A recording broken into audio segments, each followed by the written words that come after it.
Александр Борисович, давайте еще раз вернемся к 11 декабря. Ваше видение этих событий. Что на самом деле тогда произошло, как вы считаете? Я думаю, надо рассматривать эти события не просто как факт, происшедший именно в эту дату календарную. Надо начинать с событий, которые предшествовали 11 декабря. Все, что предшествовало, было грубым нарушением закона. И первичные лозунги, и требования, которые прозвучали людей, которые пришли, я бы назвал их совершенно справедливыми. Люди требовали справедливого наказания и необходимого возмездия для тех, кто совершил тяжкое преступление. Другое дело, что нашлись, по всей вероятности, и я пока не вправе этого утверждать, но тем не менее мое чутье и опыт жизненный мне подсказывает, что нашлись, видимо, и те, кто решил на этой ситуации погреть как-то руки, заработать некий ложный капитал политический, и все это начало трансформироваться в совершенно другое русло. Начало приобретать некий националистический характер. Появились лозунги, которые явно расшатывают, наверное, ту самую важную твердыню, на которой стоит наше государство, это федеративное устройство его. И сегодня, если мы радеем за то, чтобы наша страна сохранилась, мы не можем сегодня говорить о том, что Россия без Кавказа – это лучшая Россия, это счастливая Россия. Россия с Кавказом – это Россия более яркая, более высвеченная. Это Россия с людьми, которые тоже хотят находиться в ее составе. Я абсолютно точно вам могу сказать, это не знаете, какой-то псевдопатриотический реверанс, который я сегодня должен сделать как представитель национального меньшинства и титульной нации. Это я как человек заявляю, а не как сидящий в этом кресле. И мне кажется, что сегодня устремление моего народа, а я могу сказать и о устремлениях большинства людей, они мне известны в соседних республиках, они направлены на то, чтобы на самом деле создавать сильное государство, на самом деле создавать себе счастливую жизнь, на самом деле образовывать счастливые семьи, благополучные семьи. И, видимо, это та самая цепочка, которая в конечном итоге становится важнейшей квинтэссенцией любого сильного и счастливого государства, она нам не чужда. Тогда, Александр Борисович, я понимаю, что всегда найдутся люди, которые готовы раскачать лодку. Но Манежка показала, что у нас немало и тех, кто готов сесть в эту лодку вместе с ними. Что это, эффект толпы, или у нас действительно так обострились российско-кавказские отношения в последний период? Или это просто выплеск какой-то эмоции не совсем адекватной молодежи было? Которые, в принципе, под лозунгами яркими, популистичными и в чем-то даже актуальными для Москвы, которая сейчас переживает такой бум какой-то трансформации, просто не глядячи устремилась за этими людьми. Без разницы, кого побить, просто потому что хочет что-то сделать. Во-первых, надо понимать, что Москва – это вообще уникальный город. Это такой своеобразный Ноев ковчег, да, в котором сегодня практически собрана вся пестрая составляющая национальная всей нашей страны.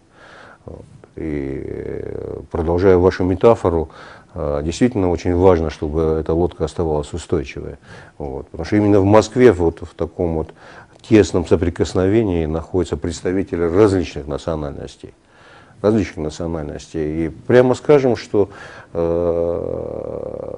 многие из них, так и не прочувствовав границ между провинцией и столицей, между большой культурой и малой образованностью,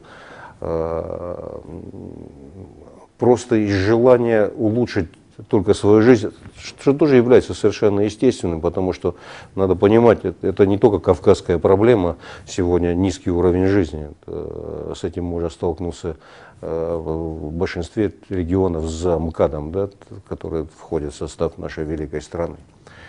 Она действительно великая, и я думаю, как раз и одной из причин этого величия является как раз вот эта вот пестрота национальная. Те, кто пытается внести разлад, те, кто пытается внести вот этот раздор, ну, мне кажется, это еще вот, атовизм этого переходного периода, вот, который мы еще до конца не прошли. Мы в эти дни много говорим о происшедшем и находимся в постоянном поиске вот, причин, которые всему этому способствовали. И одна из них, на мой взгляд, это то, что развитие событий последних 20 лет значительно опережали ту базу законотворческую, которая была необходима для того, чтобы выстраивалась действительно настоящее и сильное с точки зрения правового обеспечения государства, чтобы вот эта правовая грамотность и правовое понимание окружающей жизни и соблюдение этой законности стали нормой для каждого человека. К сожалению, этого не было. Этого нет и в отношении милиции. Ведь мы с вами очевидцы вот по последних нескольких месяцев, когда шло беспрецедентно публичное обсуждение нового закона о полиции, вот, который уже в первом чтении вот, проходит. Все это не случайно. Все это не случайно. Может быть, они запоздалые. Но, к счастью, сегодня у власти в стране находятся люди, которые осознают серьезность всех этих вещей. И я думаю, чем быстрее мы пройдем вот этот период перехода, тем лучше будет для всех нас. Вот. А то, что в нашей среде по-прежнему есть люди, которые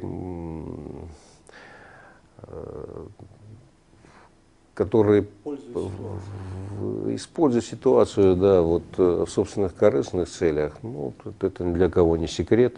Вот. Я думаю, что отпор им, это тоже одна из наших святых обязанностей. Тоже. Но они показали свою действительно реальную силу, они использовали очень грамотно ситуацию и показали, что они могут за собой увлечь тех людей, которые в принципе окажутся в нужном месте в нужный час. А власть показала то, что в принципе она не готова пока дать достойный отпор на любом уровне, силовом, идеологическом, профилактическом, даже религиозном. Александр Борисович, я согласен с этим. Понять вот такую вещь. Вот. Я не думаю, что кавказцы ждали дифферамп со стороны государственных органов, что там покаяний каких-то официальных, там, потому что государство в принципе не то чтобы не виновато, но оно ответственно. Но тем не менее, в принципе, эта ситуация, она прошла, и все они забыли. Последовали какие-то, ну, хотя бы призывы, увещевания, стремления как-то изменить ситуацию со стороны православной церкви, мусульманской общины, Уммы, города Москвы, официальных органов, милицейского начальства, с тем, что мы готовы, да, мы поняли свои ошибки, мы готовы к тому, чтобы в следующий раз эта ситуация не повторилась. Вы знаете, я абсолютно искренне вам могу сказать, что каких-то скоординированных и слаженных действий ни до, ни после происшедшего пока не было. И мне очень хотелось бы, чтобы мы из всего этого извлекли урок. Кстати, мы сегодня от имени Совета глав представительств Северо-Кавказского федерального округа и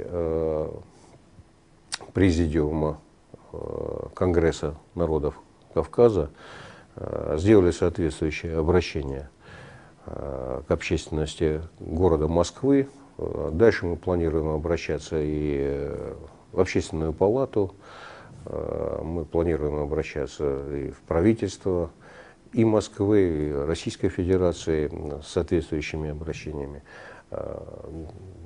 Назрела необходимость реформирования управления вообще этими процессами. Они не должны нас вот так заставать врасплох, и мы не должны чувствовать себя растерянными перед лицом подобных событий.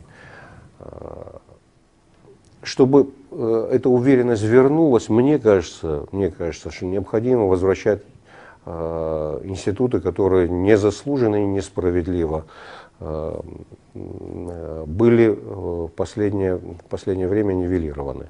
Вот. В частности, Министерство по делам национальностей. Не может национальное государство, федеративное по устройству, жить без Министерства по делам национальностей. Это мое глубокое убеждение. И вы знаете, в республиках подобные министерства существуют, вот, но на федеральном уровне его нет. Координация вопросов, связанных с работой в этом направлении, отдала небольшому департаменту в Министерстве межрегионального развития. Да. Вот.